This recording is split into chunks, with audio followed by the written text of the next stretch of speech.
Comfort feels like safety, but it's actually a slow, silent theft. It doesn't announce itself, it doesn't attack you. It simply sits beside you every single day, whispering, "You can start tomorrow," until years pass and you wake up wondering where your potential went. There was a young man who had every marker of a promising future. Sharp mind, quick learner, people who believed in him. He landed a stable job right out of college, one that paid well enough, came with predictable hours, and required just enough effort to get by without ever demanding his best. For the first year, it felt like a win, a relief even, because after the chaos of studying and job hunting, finally having a routine felt like a rival. But somewhere between the second and third year, something quietly shifted. The skills he once dreamed of mastering sat untouched. The business idea he used to talk about with fire in his eyes became a joke he made at parties. The version of himself he once imagined becoming slowly faded into a comfortable, forgettable version of fine. He wasn't failing. That's the trap. He wasn't visibly failing at anything. He was simply coasting, and coasting feels so much like living that most people never notice they've stopped growing until a decade has quietly disappeared behind them. This is the danger comfort specializes in.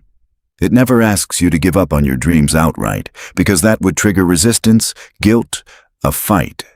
Instead, it asks for something much smaller and much more dangerous. It asks you to wait just one more day, just one more month, just until things settle down, just until you feel a little more ready. And one delayed day multiplies into a decade before you even notice the theft taking place. Think about how many talented people you've met in your life who had everything it took to build something extraordinary, but chose the safety of a predictable paycheck over the uncertainty of their own potential. Not because they lacked ability, but because comfort convinced them that safety and growth could coexist indefinitely. When in truth, growth requires exactly the kind of discomfort that comfort is designed to help you avoid. Your body, your mind, even your bank account can feel perfectly stable while your potential quietly rots in the background, because stagnation doesn't hurt the way failure does. Failure is loud, painful, undeniable, but stagnation is silent, painless, and disturbingly peaceful, which is exactly what makes it so much more dangerous, because pain forces change while comfort disguises the need for it. That young man eventually hit a moment of reckoning, not through some dramatic crisis, but through something far more ordinary and far more devastating. He turned 30, looked back at the plans he made at 22, and realized he hadn't just failed to achieve them. He had stopped even trying. And the grief of that realization hit harder than any rejection or failure ever could have, because failure means you tried and fell short. But abandoning your potential to comfort means you never even gave yourself the chance to find out what you were capable of. That night became his turning point. Not because his circumstances changed, but because his tolerance for comfort finally broke. That numbed his ambition with just enough extra money to keep him complacent. He made an uncomfortable decision to sit with the anxiety of pursuing something bigger instead of numbing it with another comfortable evening of distraction. This is the part nobody warns you about. Choosing growth over comfort doesn't feel exciting at first.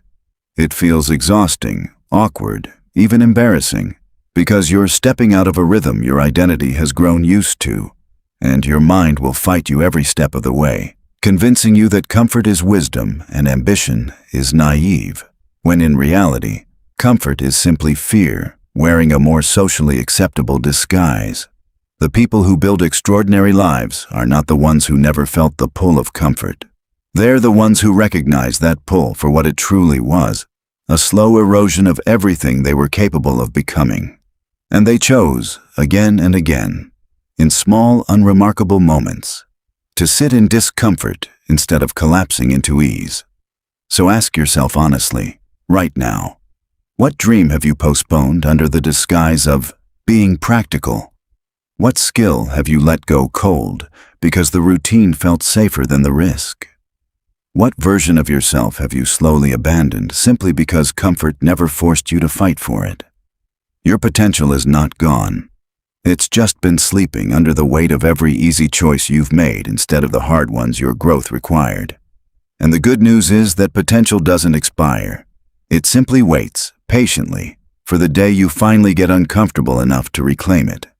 So today, do the one uncomfortable thing you've been avoiding.